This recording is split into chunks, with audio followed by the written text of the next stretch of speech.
Certa manhã, enquanto eu fazia minha oração em silêncio, sozinho no quarto, uma pergunta inesperada invadiu meus pensamentos. E se hoje fosse seu último dia aqui, você estaria pronto para o que vem depois? Tentei ignorar, mas essa pergunta começou a me perseguir nos sonhos. E ainda assim, fingi que não era comigo. Afinal, aos olhos do mundo, eu era um pastor admirado, bem-sucedido, referência para milhares. Era a imagem do homem de Deus.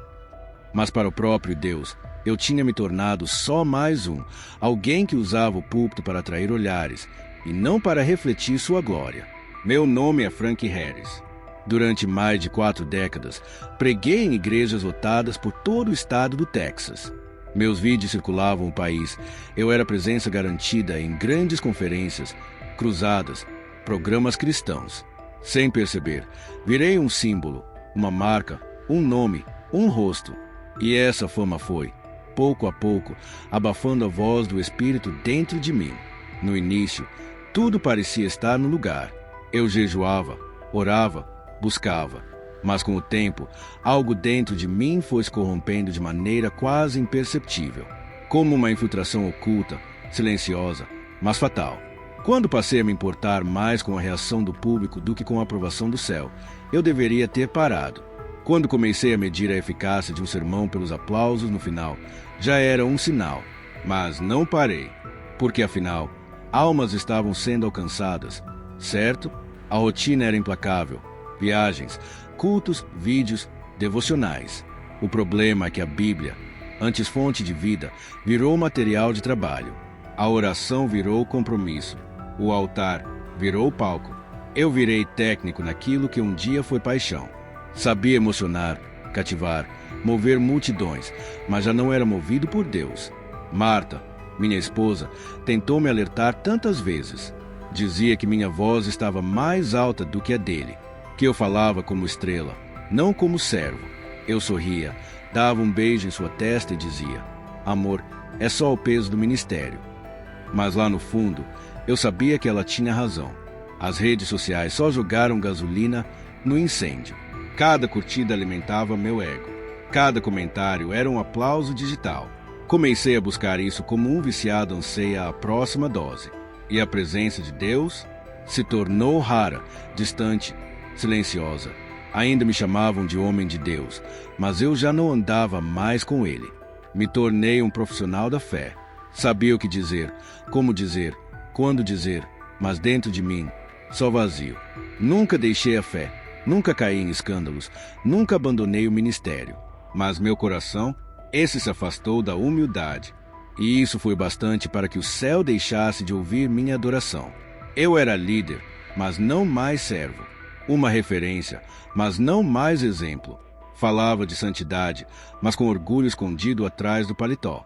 Então veio o dia em que a morte bateu a porta. Era uma manhã como qualquer outra. Acordei, revisei o sermão que pregaria naquela noite e sentei à mesa com Marta.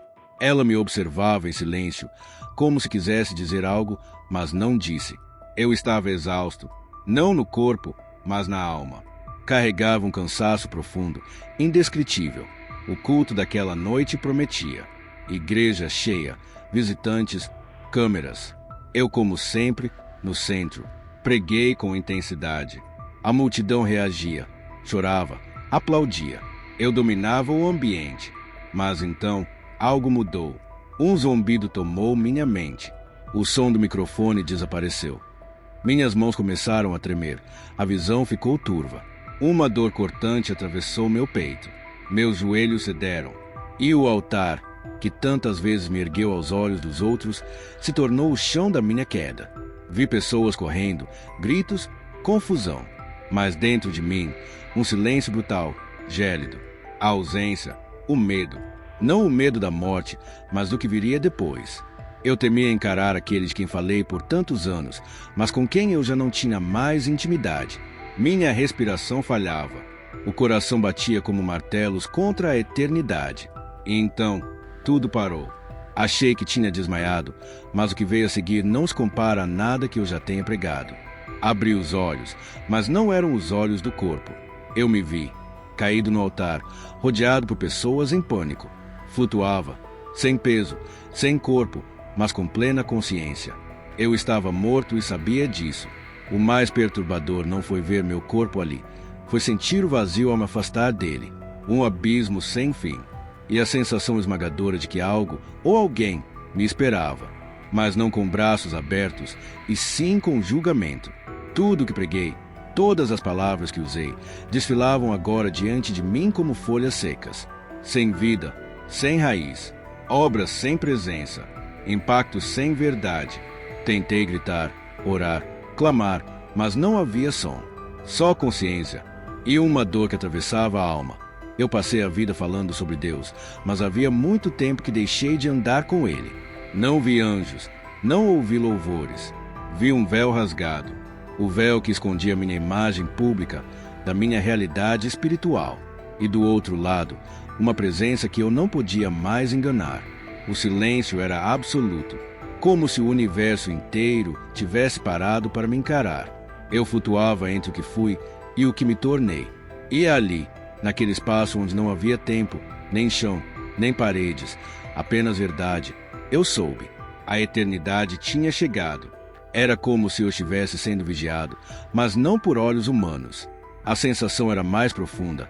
Era como estar diante de um espelho que refletia a alma, onde nada podia ser escondido. E foi nesse lugar invisível que algo começou a mudar. Primeiro, uma brisa, leve, quase imperceptível. Em seguida, uma luz. Mas não uma luz comum. Não era como a do sol ou de lâmpadas. Era viva. Tinha presença, tinha propósito. Crescia sem invadir, iluminava sem cegar. Era santa, perfeita, diferente de tudo o que eu já tinha sentido. E no centro daquela luz havia alguém. Eu não vi com os olhos, porque ali eu não tinha mais corpo. Mas o meu espírito sabia. Toda a minha existência se dobrava diante dele. Era ele. Sem dúvidas, sem comparação, sem confusão, era Jesus. A presença dele não era apenas percebida, ela era absorvida. Me preenchia por dentro. Ao mesmo tempo que esmagadora, era acolhedora. E diante de tanta santidade, tudo em mim silenciou. Argumentos desapareceram. Aparências se desfizeram. Eu não me ajoelhei. Fui lançado em rendição. Meu ser inteiro reconhecia. Ali estava o verdadeiro Senhor. Mas não foi como eu esperava. Não houve festa, nem abraço, nem palmas. Havia apenas um olhar. Um olhar que atravessava camadas, que vasculhava intenções, memórias, motivações. Um olhar que me conhecia melhor do que eu mesmo. E então ele falou, não com som, mas com uma voz que ecoava por dentro, como se suas palavras ressoassem nas paredes da eternidade, porque tomaste para ti a glória que pertence somente ao Pai. Foi como ser cortado por uma espada invisível. Cada lembrança, cada elogio que eu aceitei como se fosse alimento, cada vez que usei seu nome para promover o meu, tudo veio à tona, e não havia como negar. A vergonha era imensa. Tentei responder, me justificar, mas nenhuma desculpa se sustenta diante da verdade. Ele não gritava, não apontava o dedo, mas a sua presença era a própria sentença, um espelho puro, diante do qual não há máscaras. Erguiste o ministério em torno do teu próprio nome. Essa frase ecoava como um trovão na minha consciência. Lembrei dos convites, dos outdoors com meu rosto, das pregações ensaiadas, recheadas de frases de impacto. Eu entendi ali. Tudo aquilo levava mais de mim do que dele. O altar, que deveria ser sagrado, virou palco, e o palco virou vaidade. Meu altar não é para homens receberem glória. Ele disse. Foi então que percebi. Eu continuei pregando mesmo depois de sua presença ter se retirado de mim. Eu mantive a rotina. Continuei os cultos, os conselhos, as ministrações, mas no automático. Os dons permaneceram, mas o coração já estava longe. Ele não me virou as costas, mas também não sorriu. Havia dor nos olhos dele. Dor de quem chamou e não foi ouvido. Dor de quem estendeu a mão e viu o servo subir no próprio trono. Ali eu entendi. Fiz tudo em seu nome, mas não por amor a ele. E no reino de Deus, motivos pesam mais do que feitos. A presença dele era insuportavelmente santa. Era como fogo que purifica, mas não queima. Fogo que revela, mas não destrói. E o que ele revelou ali foi algo que nem eu tinha coragem de admitir para mim mesmo. Frank, ele disse, com uma voz que misturava autoridade e tristeza, tu me chamaste com os lábios, mas o teu coração estava longe de mim. Na mesma hora, lembrei de um versículo que já citei inúmeras vezes. Agora ele me atravessava como sentença. Nem todo o que me diz, Senhor, Senhor, entrará no reino dos céus. Mateus 7, versículo 21. Eu era um especialista em dizer Senhor, Senhor. Mas viver a vontade do Pai? Não. Segui os meus próprios planos, só carimbando com o nome dele por cima. Você pregava sobre mim, continuou Jesus, mas ansiava mais pelos aplausos do que pela minha presença. Queria templos cheios, mas não corações quebrantados. Cada frase dele era como um sussurro que feria. Revelava rachaduras que eu escondi por décadas. E ainda assim, havia misericórdia no olhar dele. Ele não queria me condenar. Ele estava me chamando de volta. Você subia no altar para conduzir os outros até mim, ele disse, mas já não me buscava mais em secreto. Sua intimidade virou estratégia. Seu jejum, rotina. Sua oração, performance. Eu tremia por dentro. Como deixei isso acontecer? Como fui tão cego? Troquei a glória eterna por palmas passageiras. A cruz continuava nos meus sermões, mas não mais no meu coração. Jesus não precisou levantar a voz. Cada palavra vinha com o peso da verdade. Você edificou templos, mas negligenciou os alicerces da alma. Alimentou muitos, mas deixou sua própria fome sem resposta. Essas palavras marcaram minha alma como ferro em brasa, porque eram reais. Trabalhei sem parar, mas parei de ouvir, parei de obedecer. A obra se tornou mais importante que o dono da obra. Seus dons continuaram, ele disse, mas meu espírito já não encontrava descanso em você. Foi como uma punhalada. Eu confundi dom com aprovação, popularidade com unção. Achava que enquanto houvesse frutos, estava tudo certo. Mas ali, percebi, é possível ser usado por Deus e ainda assim, estar distante dele. E então ele disse algo que nunca mais vou esquecer. O altar é para sacrifício, não para vaidade. Você o transformou em palco, mas eu não divido minha glória com ninguém. Meu espírito chorava. Eu queria desaparecer, me esconder, mas não havia para onde correr. Toda a fachada caiu, e com ela, a minha imagem de santidade. Eu me vi, finalmente, como realmente sou, um homem vulnerável, sem defesas, diante da pureza de Cristo. E ele me perguntou, de uma forma que atravessou minha alma: você ainda me ama, Frank? Essa pergunta não era sobre o que eu já havia feito ou sobre o passado. Era sobre aquele momento. Era sobre a essência da minha vida naquele instante. E a minha resposta não veio com palavras, mas com uma rendição tão profunda que senti minha alma desabar diante dele, como se toda a minha existência se derramasse no vazio. Foi nesse momento que percebi. A misericórdia ainda estava ali. Mesmo com todas as falhas, ele ainda me chamava pelo nome. Mesmo com todas as feridas causadas pelas minhas escolhas, ele ainda me oferecia algo que eu não merecia. Uma nova chance. Uma chance de recomeçar. O primeiro sentimento que invadiu meu coração foi um peso esmagador, como se o mundo inteiro tivesse se assentado sobre meus ombros. Era como emergir de um mergulho profundo, onde o corpo não sabe mais se deve respirar ou desistir. Quando finalmente abri os olhos, a luz fria do teto do hospital me cegou. Era dura, sem vida, nada parecida com a luz vibrante que envolvia Jesus. Os sons ao meu redor estavam distantes. Apitos de aparelhos, passos apressados, vozes preocupadas. Tudo parecia um eco abafado, como se eu ainda estivesse entre dois mundos. Mas no meio disso tudo, havia algo que me trouxe de volta. Minha esposa. Antes de notar qualquer outra coisa, olhei para ela. Ela segurava minha mão com firmeza. E embora seus olhos mostrassem alívio, algo mais estava presente. Havia medo, não pelo que havia acontecido, mas pelo homem que ela estava vendo voltar. Eu estava vivo, mas não era mais o mesmo. Os médicos falavam sobre o susto, a parada cardíaca, os minutos de inatividade. Disseram que foi um milagre. E sim, foi. Mas o milagre não foi eu ter sobrevivido fisicamente. O verdadeiro milagre foi ter voltado com consciência. Nos primeiros dias, mal falei.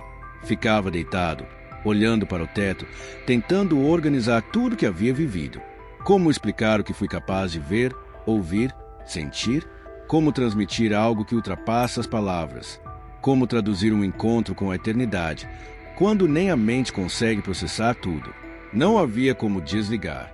Eu respirava, comia, caminhava, mas por dentro eu ainda estava em um lugar onde a alma é despida, onde a verdade é imutável, onde a glória de Deus não aceita imitações. Eu me perguntava como poderia contar o que aconteceu. Como poderia dizer que o pastor aplaudido por todos havia sido confrontado pessoalmente por Cristo? Como explicar que o homem que todos admiravam nos púlpitos foi exortado por transformar o altar em um palco? A vergonha de ser desacreditado me paralisava. O orgulho resistia.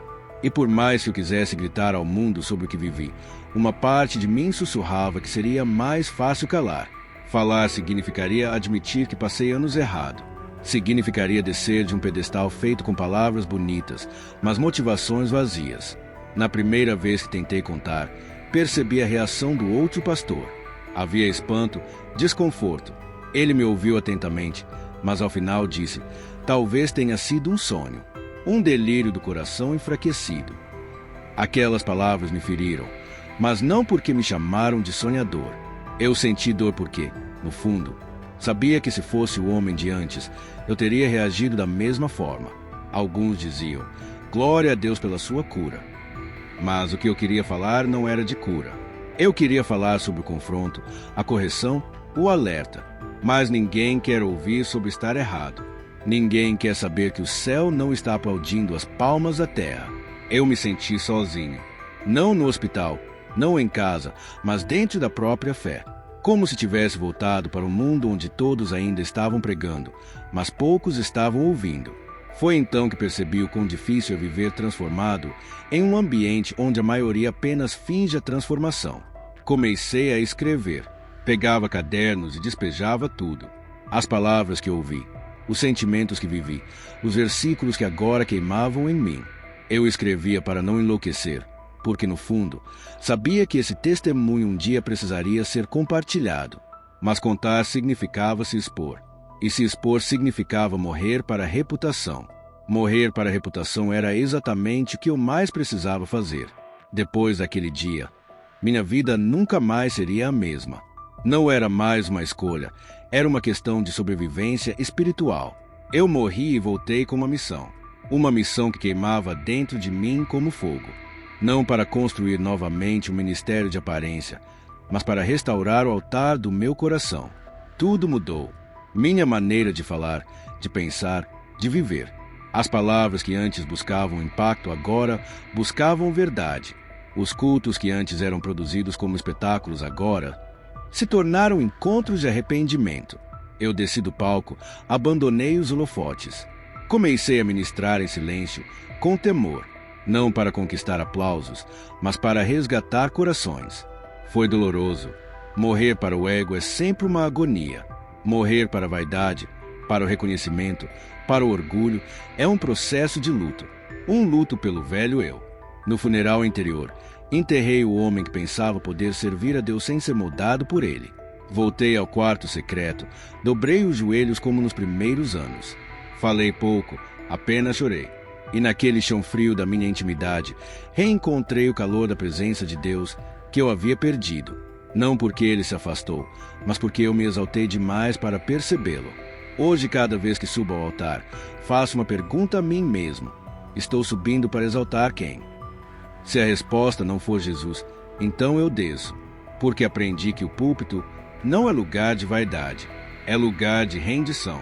Ministérios sem cruz são apenas espetáculos. Dons sem obediência são apenas barulho. E é por isso que te digo, de coração aberto, examine-se. Não pelos elogios, não pelos números, não pelos resultados, mas pela presença de Deus. Porque o ministério pode crescer e ainda assim estar distante da vontade de Deus. Você pode ser aplaudido pelos homens e ignorado pelo céu. Se você sente que algo está morrendo dentro de você, se a presença de Deus parece distante, se o brilho do altar se apagou, talvez seja a hora de voltar ao primeiro amor, de deixar de lado a performance e abraçar a verdade. Porque Jesus ainda chama, Ele ainda revela, Ele ainda oferece misericórdia. Mas o tempo está se esgotando. Eu não fui salvo por mérito. Eu fui alcançado pela graça. E essa graça me chama agora, a você, a alertar, a expor, não a vaidade dos outros, mas a que um dia me cegou. Porque se Cristo me deu uma nova chance, quem sou eu para me calar? E se você chegou até aqui, saiba, essa mensagem também é para você. Talvez você esteja enfrentando dúvidas, culpando-se, se perguntando se ainda há tempo de mudar. Eu te digo, com todo o temor que carrego no peito, ainda há tempo, mas não para sempre. Jesus está voltando.